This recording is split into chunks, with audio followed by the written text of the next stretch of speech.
Quorum, I'll go ahead and call this to order. So, welcome to the Portland Utility Board. This is our public meeting. So under Portland City Code and state law, the Portland Utility Board is holding this meeting electronically. Board members and relevant city staff are attending remotely, electronically, or by phone. And the city has made it available for the public to listen to the audio broadcast of this meeting. The meeting is being recorded. The public will have an opportunity to provide comments during the public comment portion of the agenda and can also provide written testimony to the board at the email listed.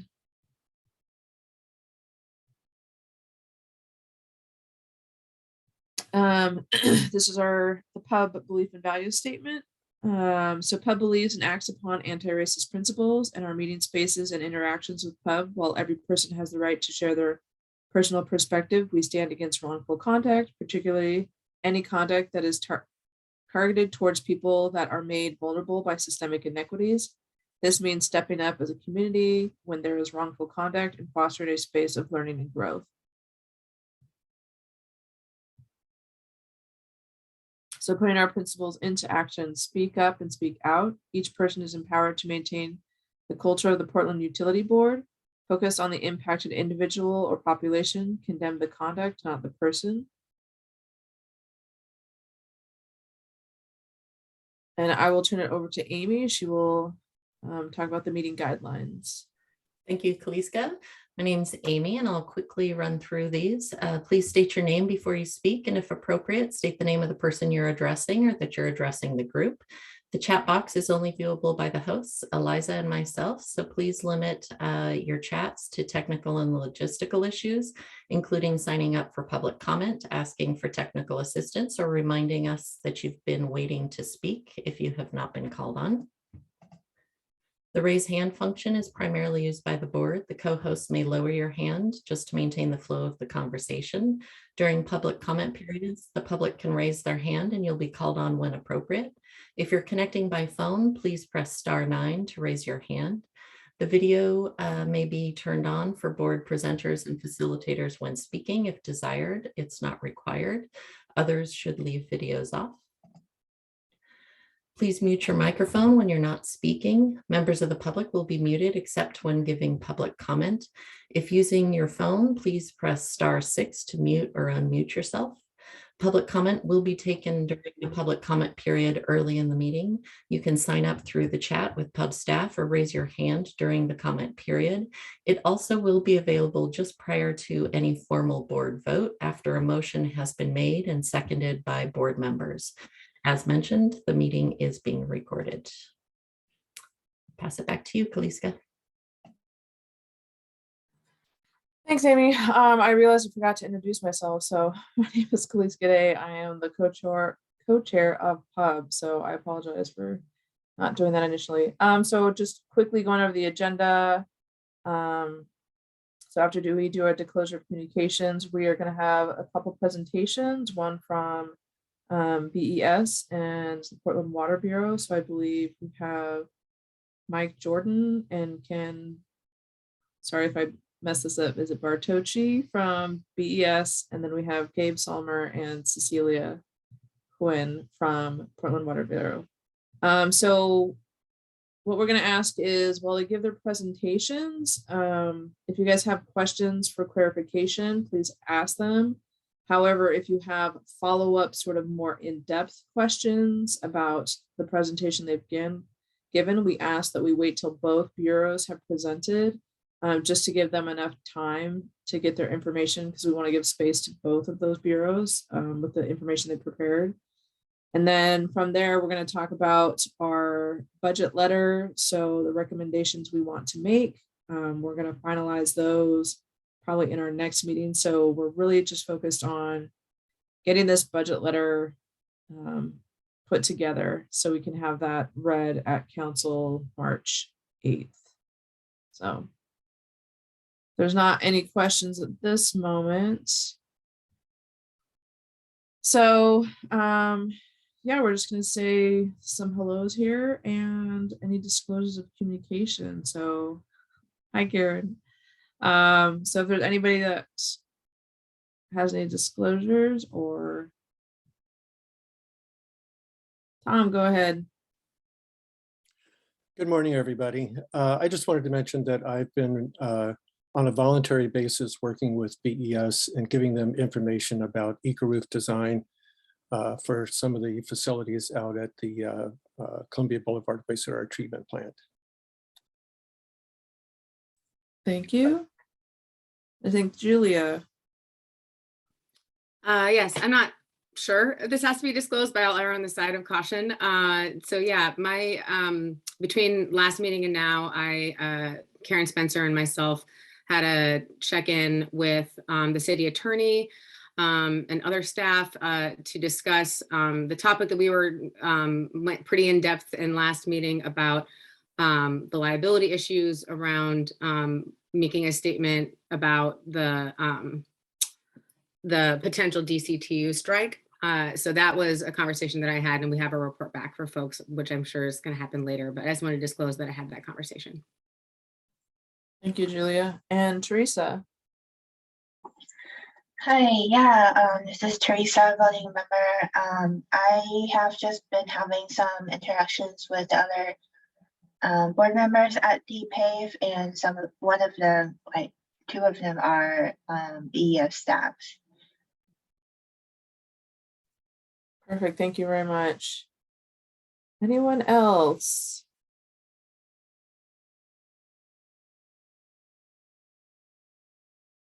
Not seeing any other hands. Okay. Perfect. So I don't know, Eliza, Amy, do you guys have any people? I don't think we had anybody sign up for public comment, so. I did not. I do not have anybody signed up. Perfect. All right, so we'll just give a little bit if there's anybody. Don't see any hands raised. Anything in the chat?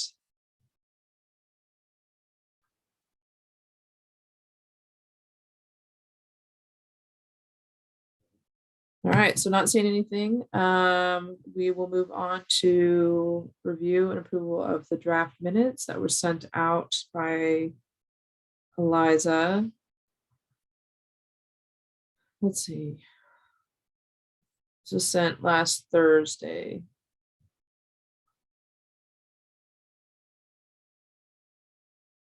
I'm gonna just give a few minutes.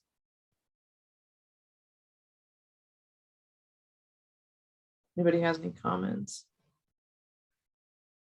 I happened to see one typo and it was just in the next meeting date. Noted, thank you. I'll correct that.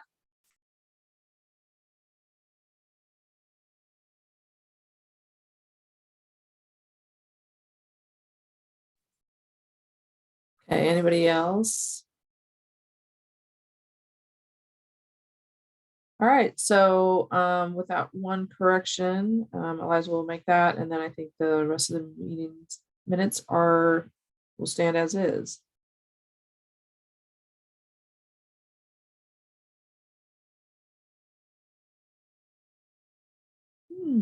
All right, perfect. We are on schedule. This is great. So I think we'll have our first presenters from BES. Looks like Michael Jordan and Ken Bartocci. Yeah, Bartocci. You're close enough. Bartocci. Well, I'll go ahead and I guess start this off. Mike and I haven't choreographed this much at all, so I'll go ahead and talk through this kind of but before we jump to the first slides, but I wanted to provide a little bit of context that the requested budget that we're submitting is largely a current service level budget. We kind of communicated that back on January 4th, but it's for sure now it's really a current service level budget. And what that means is that we'll be providing roughly the same level of service next year that we're providing this year. Maybe another way of saying it is our increase in this budget, our inflationary increases to support existing levels of service and to continue our 5-year capital improvement plan. You may have noticed also that we're not requiring additional FTE in this budget. So when we were building the budget, we were pretty deep in the impacts of the Omicron wave. Although we were starting to see some improvements in the revenue collections at that time, we bill on a quarterly basis. So, you know, they lag behind. So we still even today haven't yet seen the full impacts of that Omicron wave. So what that really means is that we're being patient and cautious. So when we know additional personnel are needed to complete our transition, but we want to continue our review of existing personnel to make sure that when we do ask for additional personnel, that we have exhausted really all of our options and have a clear funding path. You can go to the next slide, please. Okay, so this slide is really too small to see in this presentation, but we're providing it kind of as a resource that you can take back with you and zoom in on it when you have some time. We refer to it as the budget in brief. It was a creation originally done to help Commissioner Fish see our budget in a more user-friendly way. It was received well, and we hope it will help you navigate our budget.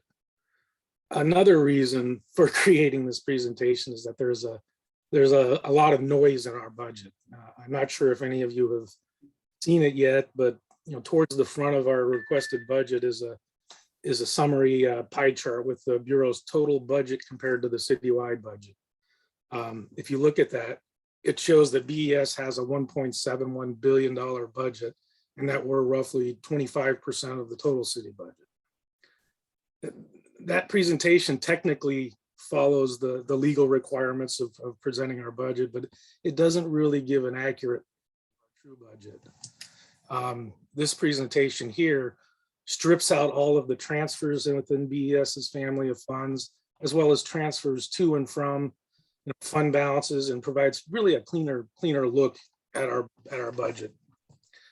When I say noise, there's a couple examples of the noise in our budget that are like double counts. You know, we have a debt service budget of about 182 million. We must budget for the transfer to the debt service fund, as well as the payment of debt. So right there, that's 882 million. That's double counted. Same thing with the CIP budget of 240 million. You know, we budget the CIP expenses, but we also budget the transfer from the construction fund to pay those costs. So there are many more similar examples, but know that this presentation take those out and shows what our true budget is about 649 million. So I just wanted to provide that context and provide you with this tool to look at our budget. And as we move forward through the budget process to the adopted budget, we'll update this to reflect any changes that occur. With that, I can turn it over to Mike to maybe walk through the next slide, covering some of the priority programs. Thanks, Ken. Anything else that I might have said? And thank you for explaining some of the overarching parts. It is confusing at times if you're not steeped in local budget law. It's a little bit hard to pick things apart.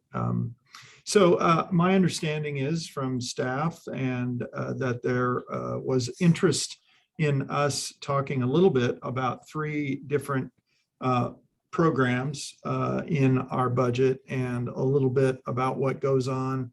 I'm gonna try and speak. I'm gonna do this briefly because I know the Water Bureau has a little more ground to cover than we do, and certainly we're here to answer questions. But I'm here today to talk a little bit about the strategy program, the O&M treatment program, and business support. Let me start with, and you will notice this when you go look at Ken's budget in brief. When you look at it at the expenditure side of that chart, you'll see that it's organized by our new program structure, basically. And as you all know, we reorganized the Bureau, fortunately or unfortunately, 1 month before we all left the building for COVID a couple of years ago. And the reason for that restructuring was to align our management structure and our human resource around the business process of managing our assets and managing risk and capturing opportunities and running the system in the most effective way possible. And so strategy, the group that's noted here, is kind of at the front end of that business process. I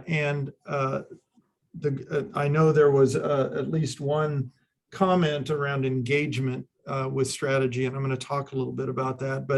But internally, anyway, in developing the things that drive us to make decisions about priorities. So, is it regulatory drivers? Are they financial drivers? Are they policy drivers? Are they environmental drivers? Are they political drivers from the council? What drives us to make the kinds of priority decisions that we need to make as we are developing mitigating strategies to mitigate risk in our system? That's one of the major things that the strategy group is trying to develop. They do that by convening people across the entire Bureau and outside stakeholders to develop these things. The strategy group, the employees themselves aren't necessarily making up these strategies on their own. They act more as conveners around these topics. The other thing Ken mentioned, level of service. We're working on developing a much more robust and specific document around our levels of service, which will help also drive priority decisions about investments. The other parts of the strategy group are a new group called portfolio management. And what we have done in the Bureau is divide all of those assets that we manage and are responsible for into categories called portfolios. And we are attempting to manage all of the projects and integrated strategies to mitigate risk in those portfolios of assets. And we've created a group to basically be the process monitors for getting those things through our business process and actually implemented. So that's a new group. We've brought in an asset management group, and we do asset management across the whole Bureau, but that group is responsible for setting the level or community of practice for asset management, which involves a whole series of activities. And they're really the folks who make sure we're well trained and we're doing asset management around the different asset classes in a similar way, and really raising our maturity level regarding asset management. We have a communications group there. That is the group that is developing an outreach program that we will be heavily into starting this spring and summer. It was asked about our rate study. I think Ken will be back next month to talk to you about the preliminary scenarios in the rate study. But the communications group is also doing preliminary work this year to set us up for next fall, engaging with the public around the rate study, preparing us to go to council next year with a whole new comprehensive approach to our rates. And then the largest part of strategy is the regulatory strategy and remediation group.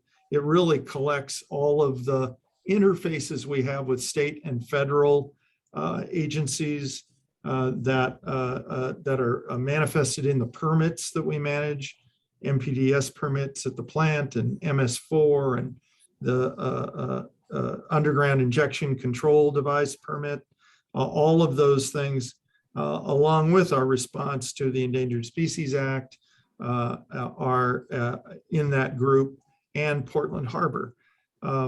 So that's also there.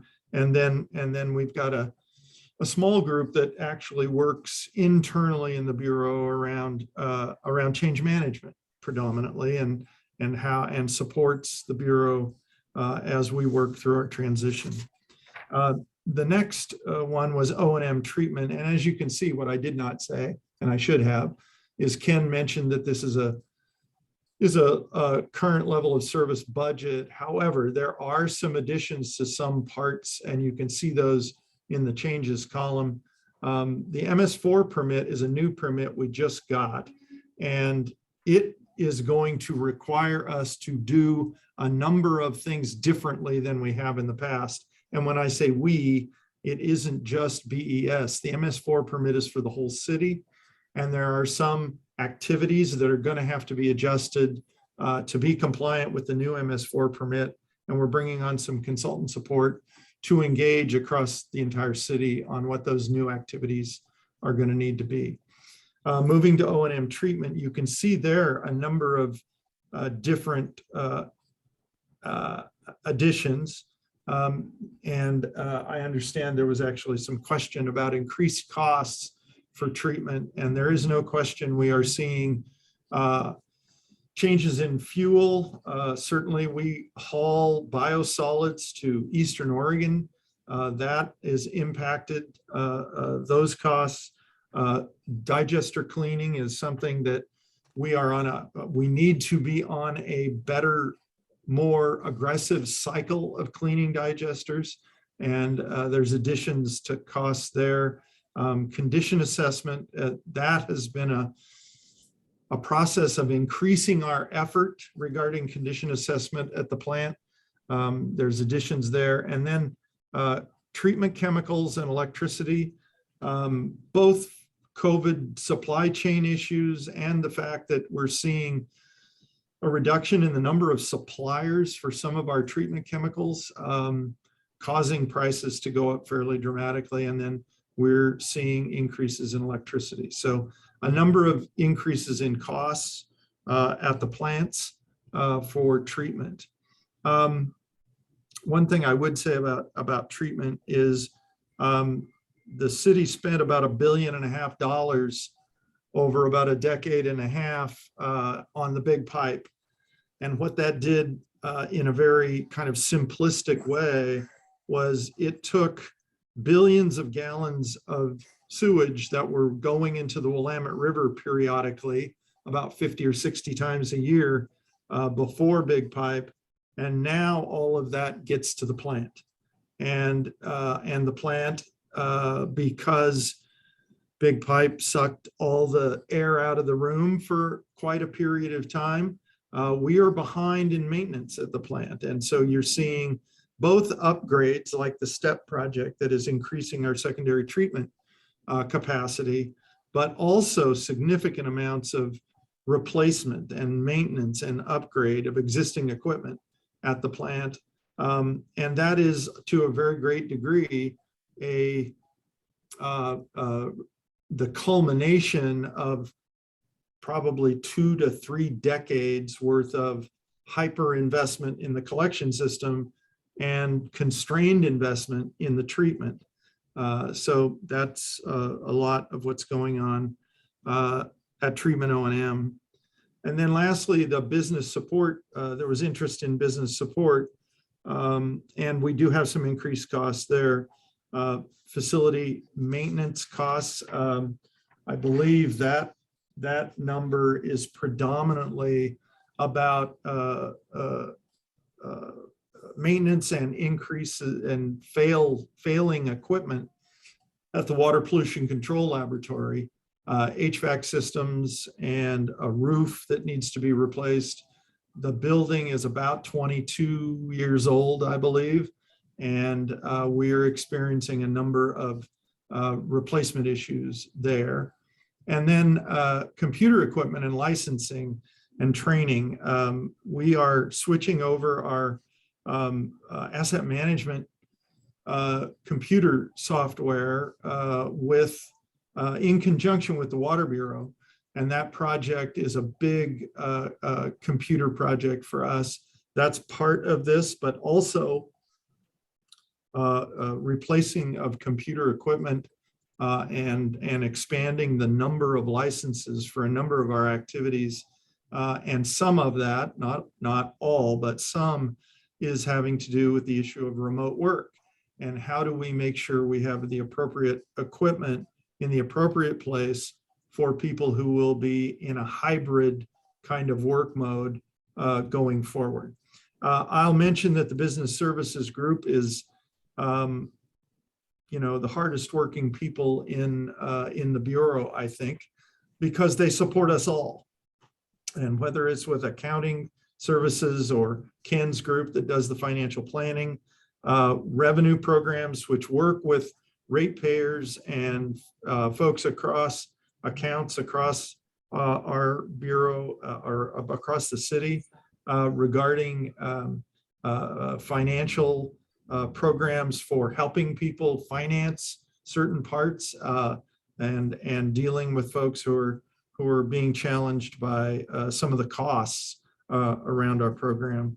All the administrative services, HR and finance and fleet and facilities, all in an administrative group. We also do probably one of the highest amount of contracts in the entire city. And so we have a contract group that works with central contracting. And then we have a risk management, risk services group that is being reformed as we speak regarding our safety program, but also handles security issues, which have become a real challenge for us. I'm going to close. I'm using up my time here, I know.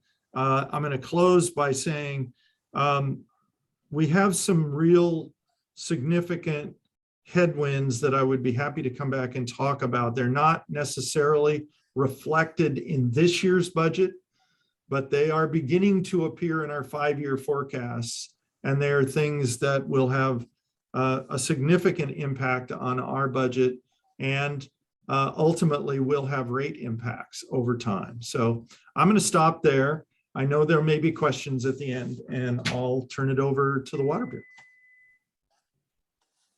Thanks, Mike. So kind of in the interest of time, I'm going to give one quick minute. If there's anybody from Pub that has any clarifying questions at this time. Otherwise, if there's detailed questions, we'll have time at the end after Water Bureau goes.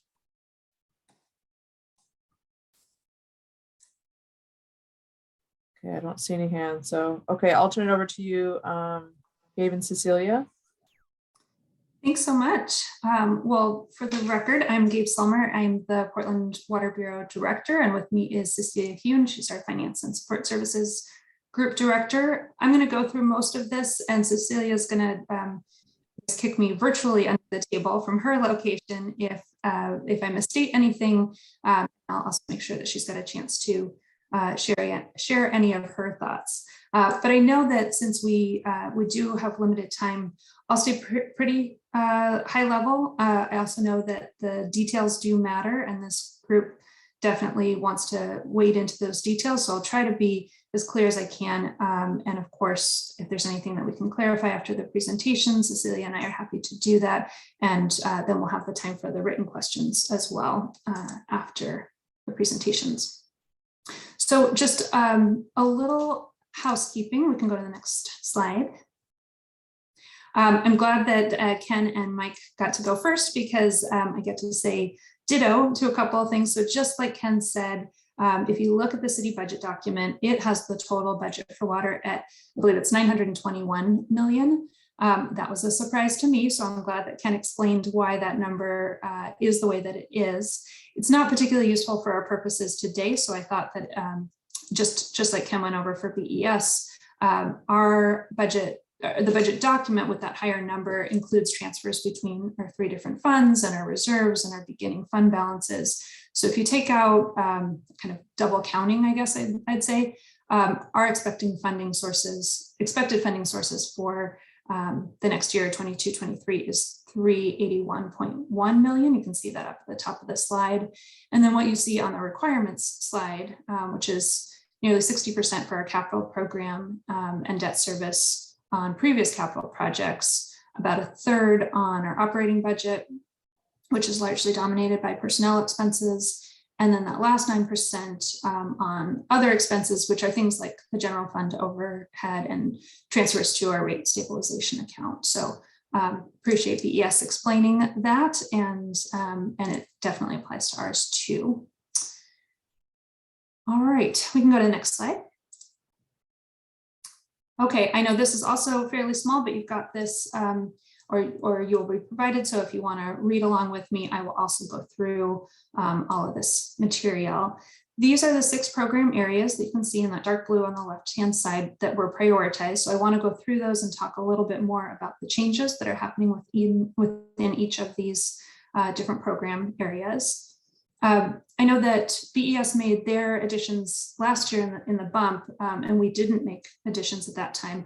We are adding now. So we do plan to do more in the next fiscal year. And to do that, we are requesting 5 positions.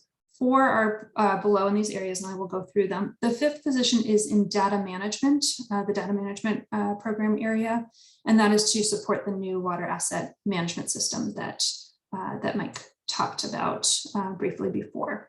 But you don't see it here. If you counted those up, you wouldn't see 5 positions because the data management program isn't on this slide. But happy to provide more information, and that is available as well in the budget document. So I will just go through these, and please someone let me know if there are additional questions. So first up is budget support, and we have added funds here to support employees with adequate and additional equipment for them to continue to work remotely, whether that's full-time remotely or hybrid working remotely and in city facilities. That's something that BES is also addressing. We're also resourcing our affordability work. So I know we've talked about this a lot at PUB. We know the pandemic and other systemic and institutional practices have disproportionately affected certain groups. And we really need to understand who those customers are rather than casting a wide net to everyone. We want to be able to use data to develop our community engagement and more targeted outreach to those customers so that we can offer our financial assistance programs directly to the people who need them. I'll also highlight that if we want to build a culture of helpfulness and affordability, it's really important that our internal communications are also supported and resourced so that we can concentrate on our culture within our own bureau and within the city.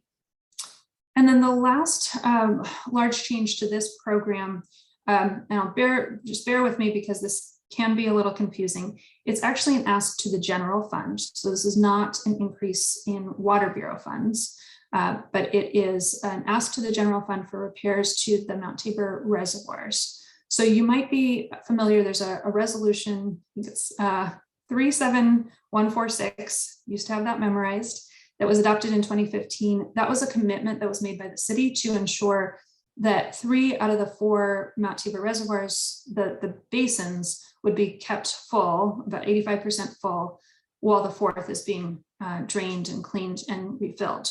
So that was part of that commitment. But when we did some recent inspections of the reservoirs, we found voids underneath a few of them, and those will have to be filled or corrected before a refill can occur. So we can't put water from just a safety perspective, can't put water into a reservoir that has those voids underneath them. And those repairs have been estimated at $750,000, so not a small amount. So that is our ask to the general fund. You might wonder, why does this live in Bureau support? If these reservoirs were still serving drinking water, if they were used for drinking water, they would be considered terminal reservoirs and they would be in that program, but they're not connected. So this is really just an asset like any other asset that the Bureau owns. And so they live in property management, which is part of Bureau support. Ultimately, I'll just say that this will be a council decision when balanced against all of the other needs or asks of the general fund. Really, the Water Bureau doesn't have a particular perspective other than we can't refill the reservoirs until the repairs are made. That's just from a safety perspective, that's what we need to do. So council will decide whether that those repairs can be made in this next fiscal year or whether those will wait, and that will determine the refill piece. All right, I'm going to move on to employee investment, and you'll see that it says no change here. That's more a function of how we define these program areas, because we're certainly ramping up our resources for employees. You'll see those resources hit the planning part of our budget, since that's where our strategic plan lives, and it's our strategic plan that's guiding the employee investment, which I know is a little bit confusing. What we're doing, and I'll talk about this when we get to planning, but we're adding money to meet the, the scoping team recommendations, which were part of our strategic plan. That will pave the way, those recommendations, for additional training, we believe, and then you'll see those future increases to training hit the employee investment program. So you're not seeing them yet, but you will see them start in planning and then move to employee investment. So let me talk a little bit about planning. So the Bureau has asked 16 strategic plan scoping teams encompassing a little over 100 people at the Bureau to provide their preliminary resource requests in support of the strategies that came out of the strategic plan to address our most significant risks. And these risks were everything from climate change to groundwater to equity issues to recruitment, retention, lots of things that keep us up at night. Several, the sum of all of these requests that to address all of these risks would far outstrip the available resources that we have in our budget, or that we could even add to our budget in 22-23. But I think the good news is that many of these requests either overlap or they're very closely connected around the themes of, I would say, Bureau collaboration and connection and training and internal communications. So we are adding 2 positions to begin to address those implementation plans that were developed by the scoping teams. So that's sort of that planning and employee investment overlap. Also in this area, in terms of an addition, we are adding a limited term position to focus on the research and the outreach and internal coordination and technical support to implement the commitments that we have made on climate change. The reason that is a limited term position is that we do have an additional climate position. I think this group heard from Kavita Hein, who's our climate change manager. She is, the Bureau has taken on an external role through the Water Utility Climate Alliance that will take up a lot of her time. And so we want to make sure that she is supported as we build on these climate change commitments. In the interest of time, I'm going to move to customer service, because I know that there have been some questions about this area. So the big changes here are advanced metering infrastructure, which is AMI for short. Just a reminder that that this is a jointly funded project with BES, a capital project that BES and Water are moving forward with. We anticipate that this will take up to 84 months to implement. That's a lot of months.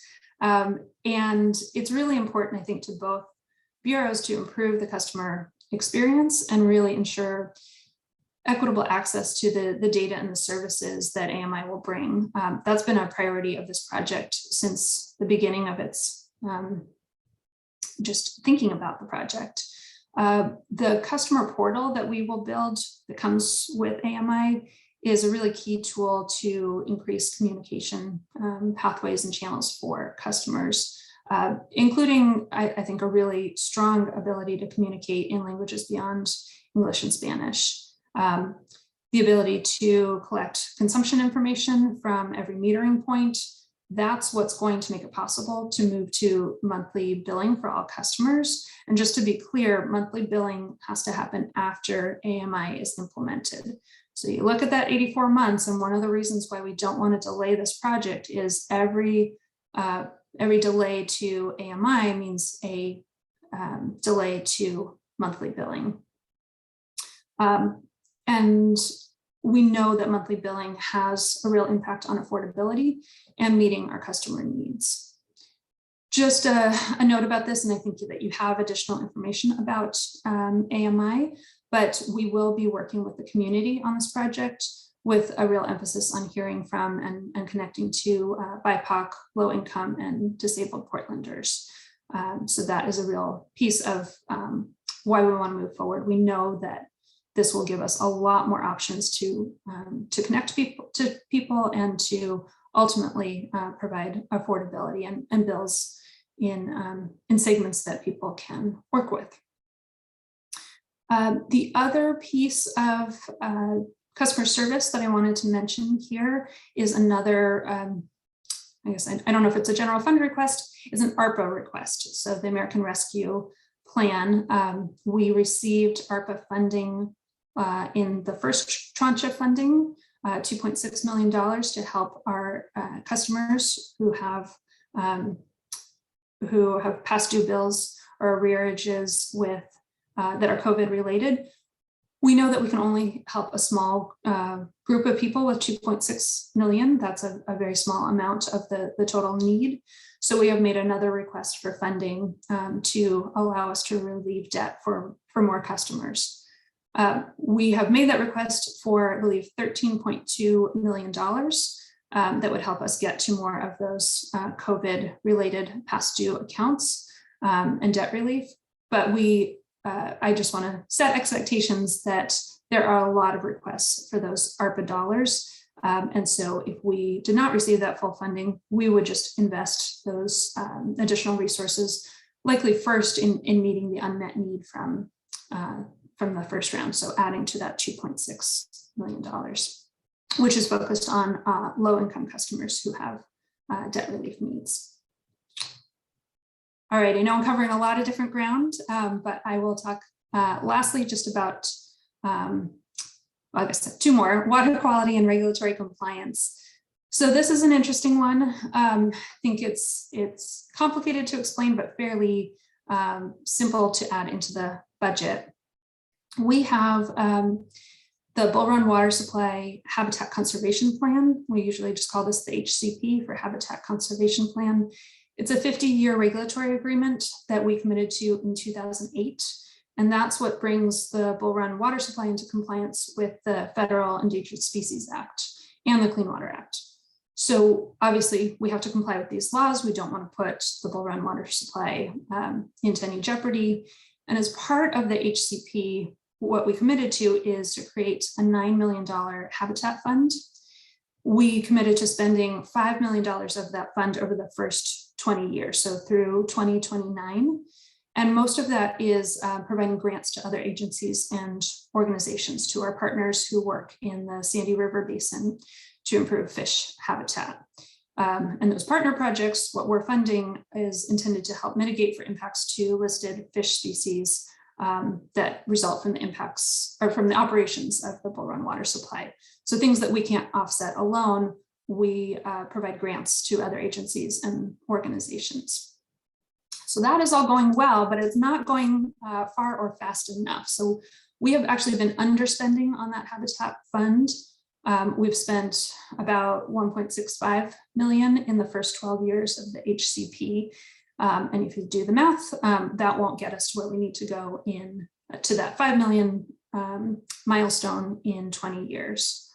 So we're just not on pace to spend that. We need to increase our spending about $150,000 a year over the existing budget so that we can meet that commitment, that 2029 milestone. Just in case anyone is wondering, that underspending is due to a number of different factors. One is we had a 2-year delay just right at the start in getting started in 2009, and a delay between that and city council authorization in 2011. So that kind of put us behind right out of the gate. The ordinance in 2011 also limited our grant funds to $250,000 a year, which would have been fine if we could spend exactly $250,000 a year.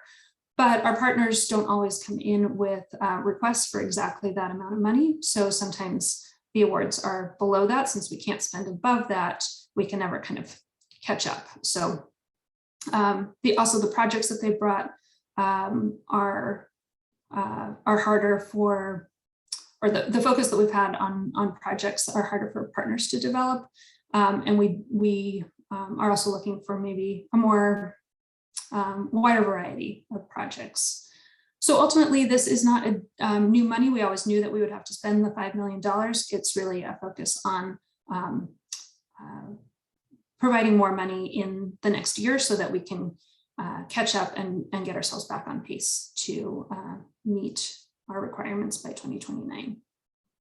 Like I said, a complicated way to describe what I think is a fairly simple piece of information. And then now lastly, but certainly not least, the treatment program area. So we've talked a lot with this group about the new improved corrosion control treatment facility that will be in operation in April of this year. What we've done in this area, the addition here is funding to support a full year of operations and maintenance of the new facility. So that's the addition there. I know I just threw a ton of information at you, so I think that is the last slide for water, and happy to answer any clarifying questions. And then of course, happy to give written responses on anything else that the hub members would like to know. Thank you so much, Gabe. And thank you to Mike Jordan and Ken. So I'm going to turn the time over now to Hub staff. If you guys have any sort of detailed follow-up questions, I think these were specific asked by a couple of the board members. So.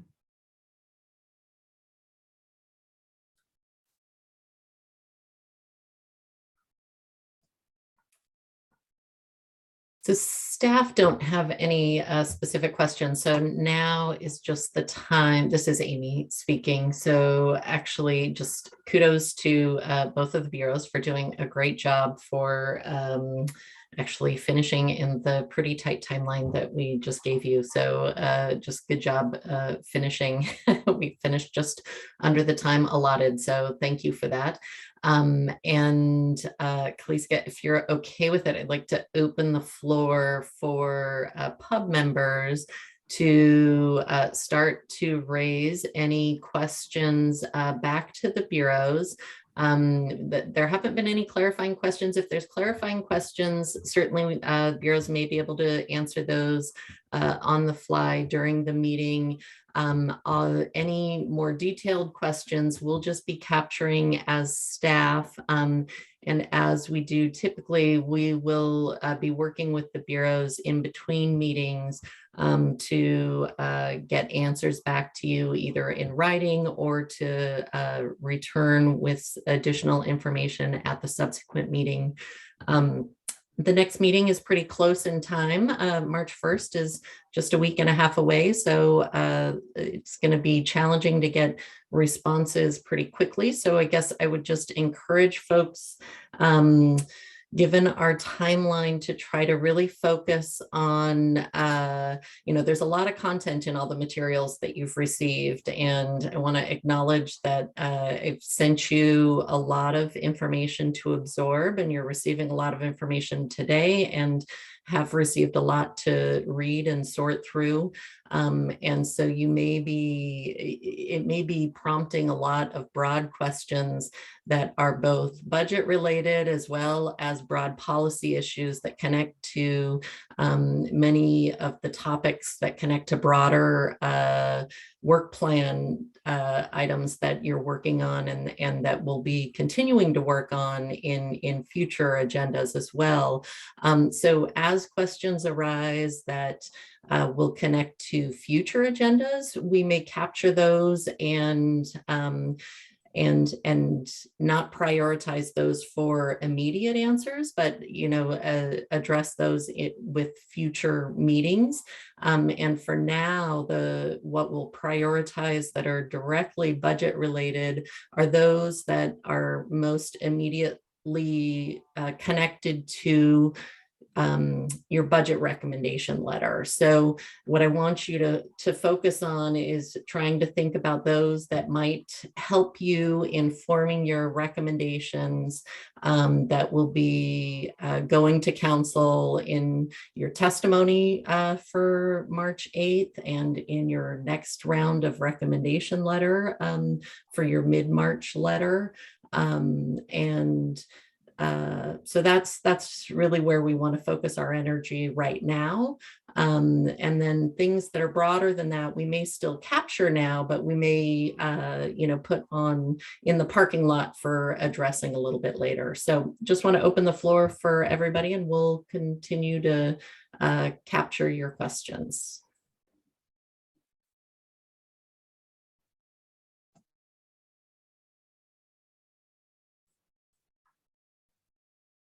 Karen Williams. Thank you, Kaliska. My question is for Portland Water Bureau regarding the Bureau Support Program offer.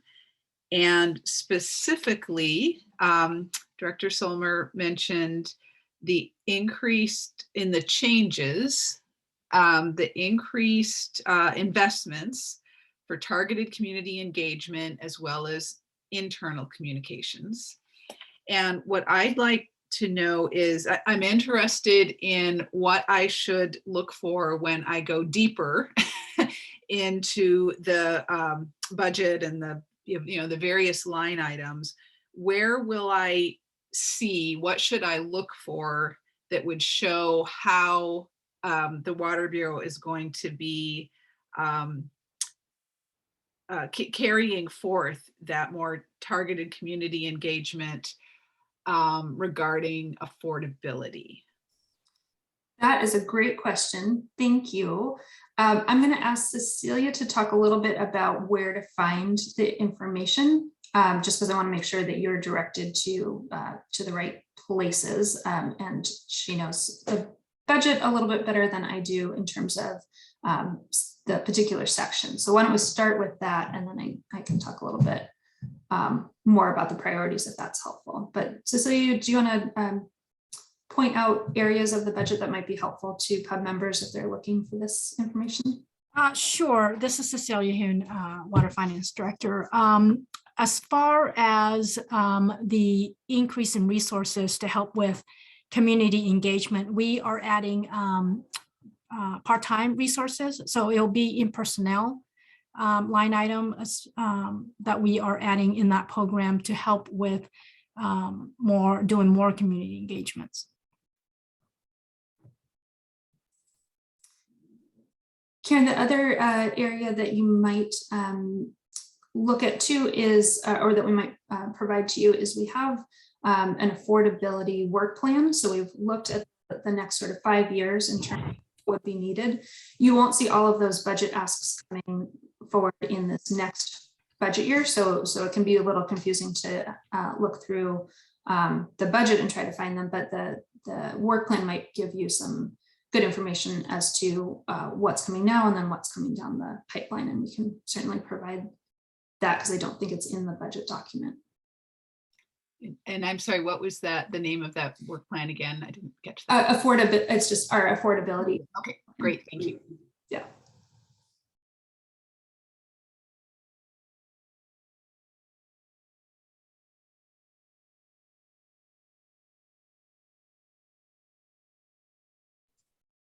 Hey, I'll go ahead.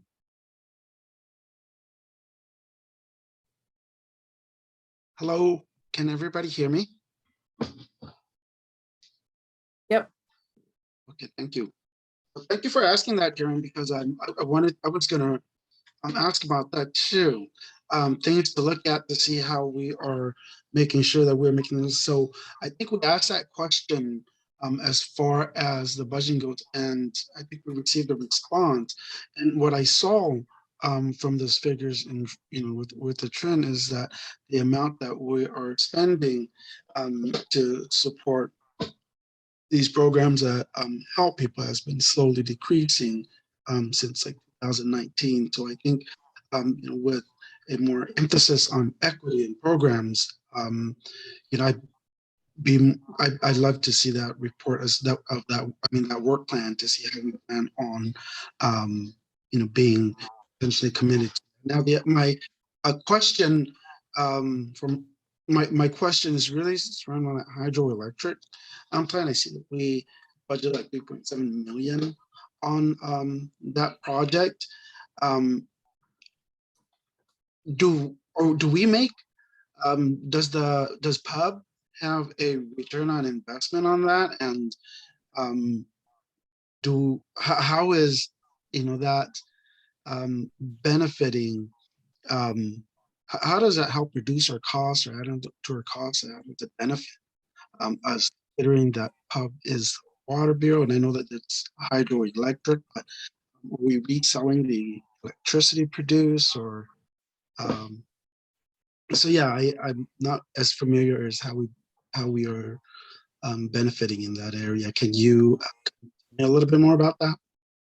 Sure. I think I'll let Cecilia talk a little bit about it, because it is a fairly technical area to explain. But Cecilia, do you want to talk a little bit about how the Bureau of Hydroelectric Power is connected to the Water Bureau, and then what some of the changes have been over the last few years there? Yeah, so the hydroelectric power is a division within the Water Bureau. And just to be clear, the information that we have shared today so far does not include the hydroelectric power division. So they have their funds are separate from our funds, water funds. We have 3 funds, and hydroelectric power has their 2 funds.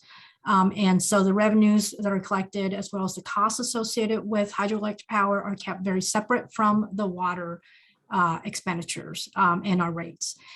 So they, again, they don't cross over. Where the connection is, of course, is that we do share the facilities. Our hydro power facilities are up in the watershed. We do have a power sales agreement with PGE that we are selling the hydro electric power that are generated at the power plants in the watershed. This is the time when we're generally generating those hydro power that is available for sale to PGE. And I assume that the revenue created goes back into to support other programs. The revenue that are generated through the hydro power sale is to cover the expenses related to producing those power. So essentially, it's not really creating a revenue source. Go ahead. Yeah, it does not create a revenue source to the Water Bureau. Previously, it actually had transfer its revenue to the general fund under the previous water sales agreement. Okay. So okay, thank you. Yeah, it's like I said, it's confusing, and it can be sort of technical. We're happy to walk you through that, or if you want to submit that as a question, we can certainly get our experts within hydropower to explain more of that. I would say each year is always a little different. So sometimes there's a lot of water at the right times to make power, and those conditions exist. And there's a lot of power generated, and we can sell that at a good price. Sometimes there's not, right? Either there's less water flowing over the dams, or it comes all at once, or we have to, make different operational changes to be able to serve water to, which of course is our major mission. And so we don't make as much through power there.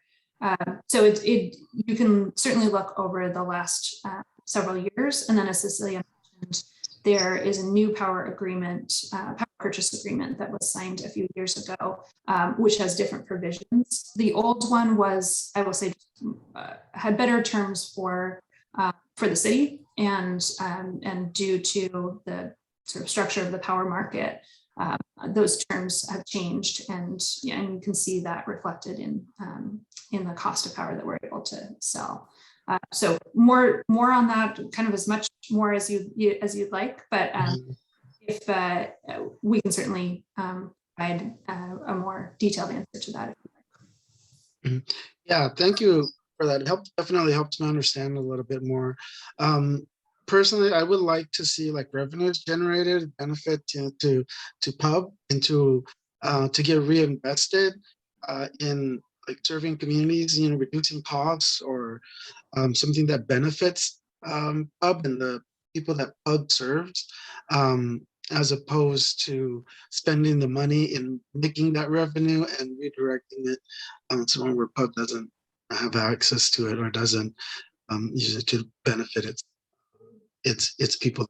That serves. Go ahead, Tom.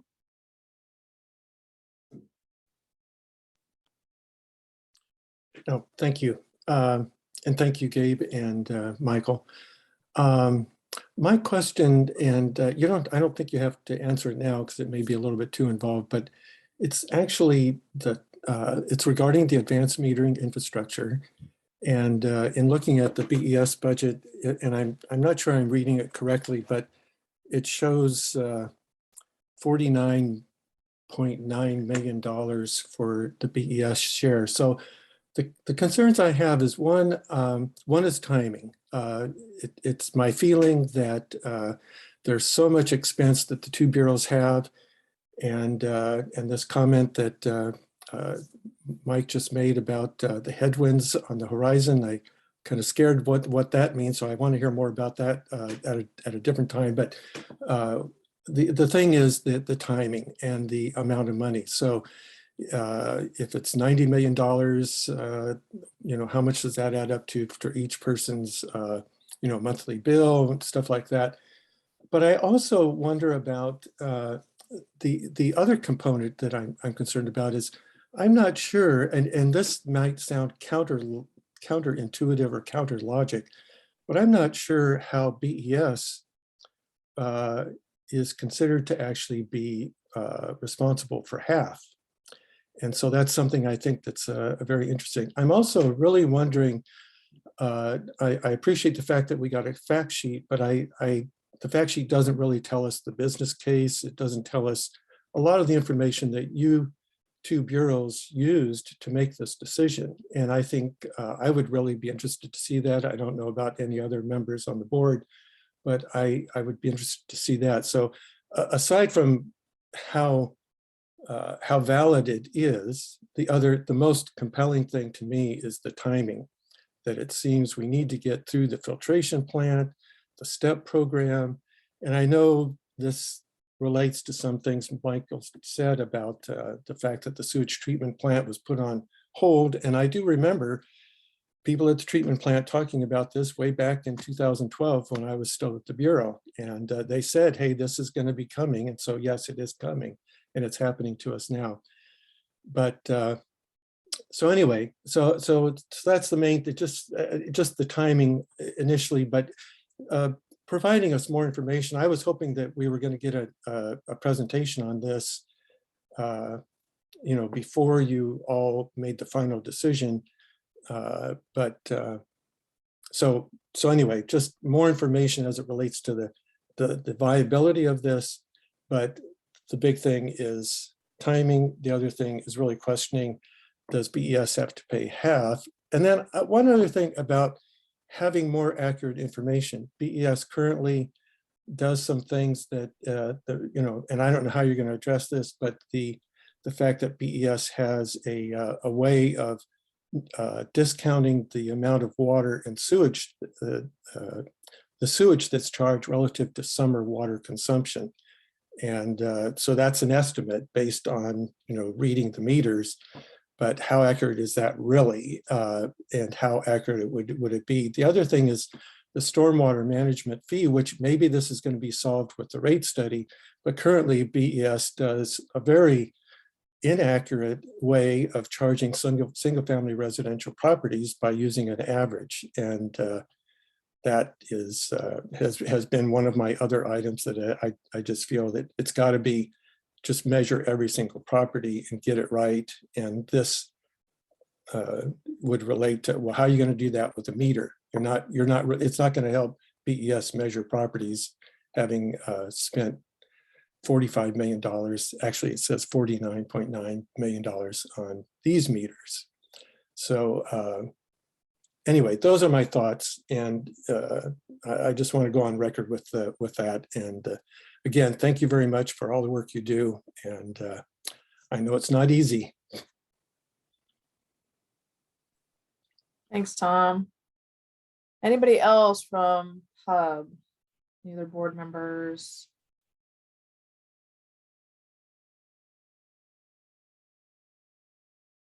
All right, so I think that is it. So thank you so much, BES staff and Portland Water Bureau. We appreciate all the time and effort you guys put in for us and helping us understand. So know that all your efforts are very appreciated. So thank you very much. And I don't think, Eliza, I don't think they need to stick around if they want, do they? Oh, sorry, Karen Williams. Hey, sorry, I was just, I'd already had a chance to ask a question, so I didn't want to, anyway, raise my hand again, but anyway, I can come up with another one. So if we have time, and this is for BES, and it has to do with the strategy program offer, the program offer about the strategy department or division. And let's see, back when we had a presentation about how the BES staff were trying to work, let's see, respectfully with community members who were living outside in natural areas and in, you know, bioswales and that sort of thing. And there were, you know, also concerns about sanitation and, you know, disposal of waste from like RVs and that kind of thing. And I remember when we had that presentation that it was made very clear that this, you know, there was no budget for this to help alleviate these problems, and that we were relying on grant funding and such. And I think I questioned at that time, or perhaps opined, not questioned, that you know, we probably should have a budget line item to respond to this need. It, you know, wasn't going away anytime soon, and it was something that was taking resources away from other BES programs. So my question is, does the strategy, again, I'm calling it a department, that's probably not the right term, group maybe, is there any ones in that department that are looking at strategies around impacts of houseless neighbors in natural areas? And if so, is there, again, anywhere in the budget that I would look to show support for dedication of resources in that area? Sure, Karen, thanks for the question. We are addressing houselessness in a number of ways. You may be recalling a discussion of the RV pump out program, and we had applied for the first round of ARPA funding to support that program. And we were given, I want to say about $750,000 to continue that program. And we plan to continue it for 3 years. And so, so there is money in our budget. I'll let Ken jump in to tell you exactly where you'd find it. But there is money in the budget for that program to continue. There's also, as you know, we have a natural areas group that maintains our natural areas. And when we acquire new ones, we do, recovery and remediation to get them into functional shape. And so we have a budget around natural area management, and we are expending some of those funds to help remediate some of the impacts of houseless camping on some of our properties.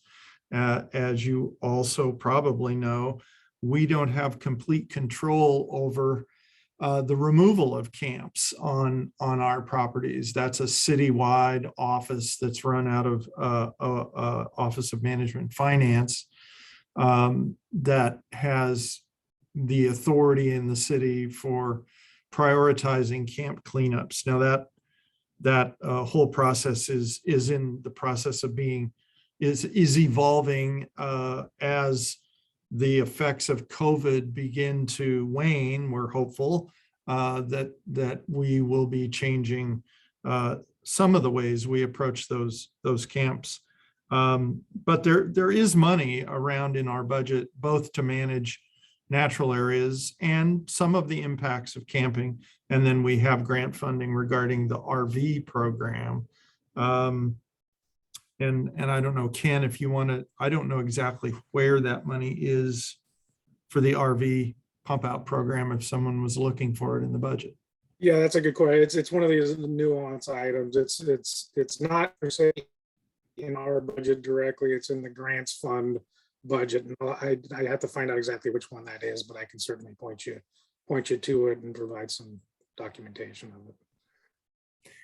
And I might add, we have a cross bureau committee of folks who are continually discussing the issues around houseless camps. We not only have the issues of the environmental impacts of those camps, but they are also, in some cases, in very close proximity and blocking access to some of our essential facilities, mostly pump stations that we have about 99 of them across the city. And that presents, in some cases, safety issues for some of our folks. And we have had folks, breach the fences and get into predominantly the electrical supplies for some of those pump stations. And so those present some maintenance and operational costs that we are absorbing within our operations budgets. We also, I want to say last year's fall bump, added some money in our budget for security regarding some of the impacts from houseless camping around our facilities. And of course, we have some other security issues. It is not entirely attributable to campers. So I hope that helps, Karen. Yes, it does. Thank you so much. You bet. Okay, so there's no other questions. Then Eliza, I think, are we able to excuse staff or let them hang on if they want to? Sure. I think we can turn it over to Amy to talk about next steps, and Bureau staff can stay or go as they wish. Okay, perfect. So Amy's just gonna kind of move on to sort of next steps for this budget letter. So I'll just turn the time over to Amy. Thank you. And anybody who comes up with other questions, Karen, don't be shy. Even if you've asked a question, feel free to raise your hand and ask more, because as we've mentioned many times, our time is limited. And so as questions come up, we want to make sure that we get them on the table. So I am capturing them as we go. And so some of them, since we've had time, the bureaus have been able to answer them in full or in part. And so we will, for those that haven't been answered fully, we'll be able to do some follow-up and get you more detailed answers. But certainly we'll want to do a bit of follow-up and make sure that you have all the information that you need in order to kind of get what you need to develop your recommendation. So let me just talk very briefly about what is coming next, so that you can be thinking about what questions you do want to ask. So the focus of our timeline, as I've mentioned, is over the next few weeks is to finalize the review of the budget, to develop your recommendations so that you can prepare your testimony for council at the work session, and submit your budget recommendations to council and the bureaus, and then you'll return to your more policy focused work, including the debt recovery, lead, workplace environment, all the other work that you're focusing on. Note that on this slide, you'll see that the work session is a little bit different this year. Over the past couple of years, actually, they've changed their work sessions a bit, so that the two bureaus, BES and Water, are part of a larger work session, actually,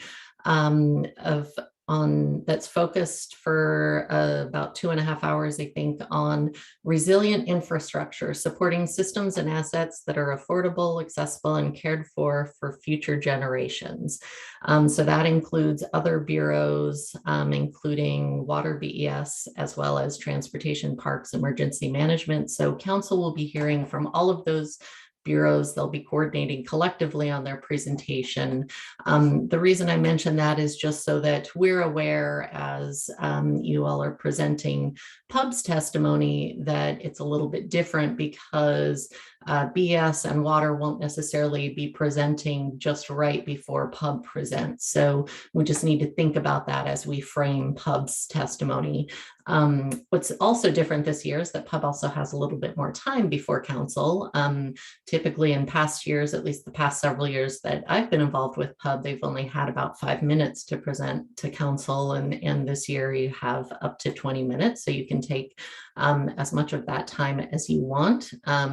So it is on March 8th between 11:40 and noon, as long as the time is going as smoothly as we hope. Hopefully you'll have 20 minutes to present to council. And then, of course, after that, we'll be working on the next steps, which is the letter to council, and then the subsequent pieces, which is in most years, the mayor invites a couple representatives from PUB to speak directly with him about PUB's recommendations, and then also the utility rate hearing, which takes place later in May. So those are the opportunities to engage directly with council. So the goal between now and March 8th is really coming up with your recommendations. So the reason we're trying to get today the questions on the table is so that you have enough information that you at your next meeting can develop recommendations. So for those of you who are newer to the budget process, but who have been through other recommendation development in PUB, so you've been through recently the debt recovery recommendation development process. So you know a little bit about what that looks like, right? You've had a lot of brainstorm of ideas and then discussion as a full PUB, and then you need to get agreement and majority or consensus agreement on, you know, what you all agree to, and then ultimately delegating to a couple representatives to then go provide that verbal testimony to council, and then those folks kind of finalize the wording of what their testimony is going to look like, and then they present that to council on the 8th. So that's what it looks like. Tom, do you have a question? Yes, I was wondering, can we start today? For instance, I would like to name an item that to put on the list of recommendations for all of us to consider and then decide on. Can we start that list today, or? Yep, that's where I was going to go next. Okay. So all right. So the next place that I was going to go is kind of these next questions. So for March 1st, is there, in preparation for that, any key information that you still want to hear back from the bureaus in developing your recommendations? So any additional questions? And are there any recommendations that you're already wanting to start to put on the table? And if folks want to start to raise your hands on that, we still have some time left, and we will start to jot those down. And I would say if folks just want to list those, we don't need to have necessarily discussion or decision-making on those today. We'll have time to kind of vet those and make decisions on them at the next meeting, but we can just get them on the table today. So go ahead, Tom. So I would like to put the issue of the AMI, the automated meter infrastructure. I would like to put that on our list. As my suggestion is that we recommend that BES and Water Bureau postpone this project to a time which maybe we can talk about what we think might be. But let me just put it, I'll just put it out there now as something to get started for 5 years, that they put it on hold for 5 years, because that way the STEP program should be done and that kind of thing should be behind us. And maybe it would, we're still going to have the Bull Run stuff that we're going to be paying for, which is going to be enormous, but maybe we could squeeze it in there. The other thing, though, I think, as it relates to AMI, is the business case. In their fact sheet, they make a number of points and they make a number of contentions about the benefits. And Gabe mentioned some of them today. And the thing that strikes me as being kind of, well, at least I don't know anything about it, is they're saying that the customers want it. And I'm a customer. I don't know how many of you guys have thought to yourself, oh man, I wish we had an automatic system so that I could get better service. I never even thought of that until, this whole thing came up. So I'm just not sure about who the real beneficiaries of this are. And for instance, how much is it going to help people who are who are more disadvantaged in various ways? So anyway, so there's the business side, there's the technicalities of various aspects of it, but the primary thing to me is timing. And then also my point that I'm not sure that BES should pay half of the bill.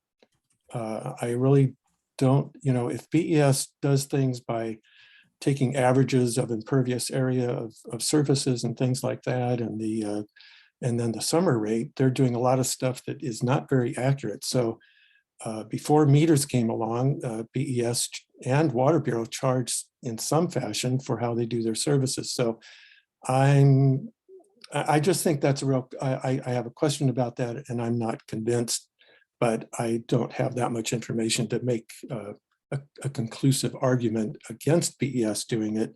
But it raises a flag for me that maybe it's not really a 50-50 proposition. So those are things I hope we can put onto this list to discuss and see what we think. That's it. Thanks. Okay, I've captured that. And I've also captured your follow-up questions about some of those components about the business case, and as follow-up questions for the Bureau as well. So we'll see if we can get some more information about those pieces before the meeting as well. Karen? Great, thank you. Yes, thank you. Karen Williams, voting member, and I concur and would support Tom's call for additional information that has already been specified to help us better understand the need and the benefits and the why now of the advanced metering. But I did want to state that I am not ready at this point, certainly, to recommend a 5-year postponement for a couple of reasons. One being that it sounds like it takes 5 years to implement. So we're talking about a 10-year, essentially postponing until it was operational. And I think that could be problematic. And the reason I say that is because in more than a number of administrative review committee decisions or hearings that I've been involved in, one of the contributing factors to the person, not knowing that there's a leak, or not understanding how their charges were amassed and so forth. They were misunderstandings about how the meters function, how the information is read on them and what it indicates, and frankly, what it misses. So it does sound to me like there could be a benefit, whether it's substantial, but at least a benefit to customers who are in fact struggling to pay their bills, to have access to monthly billing. I think we've already talked about that, but also to have more accessible information from the meters. So yeah, I mean, and again, that all relates to use of water and water bureau. So I understand Tom's point about BES, paying 50%, and does that make sense? But yeah, I'd like to learn more, and I'm not quite at this place that I would recommend postponement. I would just like to learn more. Thank you. Right, and just a clarification, I'm not recommending that's just something to put on the list that we can talk about and see. I mean, we can get all of us can chime in on whether 5 years or 1 year or various other things, but I think getting more information is going to help us in that discussion. So. Gail?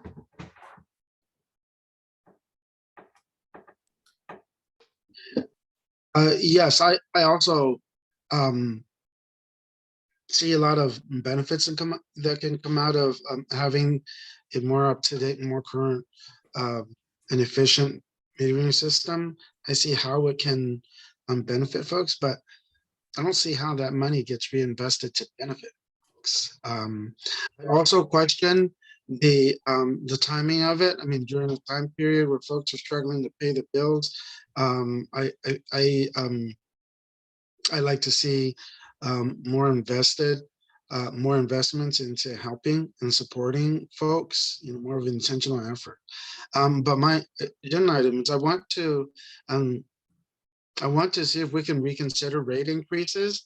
I think when I was reading through, it's like over 7.5 or 7.7% rate increase. I also question the timing of that, and the amount. Why are we investing in all these things when we probably don't have the means for it, and getting the resources to make these investments means increasing rates on folks struggling to pay their bills. So that's where my point of view would be, the timing of the rate increases and amounts. Okay, we're at 12:28, and so we have one more hand raised. I'm gonna call on Amy and then turn it back to Kaliska. So just really quickly, Amy, and then we'll wrap up. Thanks. This is Amy Chomowitz, ex officio member. And PUB members have raised some very meaty issues here today and in the past. And so I'm wondering, at the next meeting and going forward, will Bureau staff be at those meetings?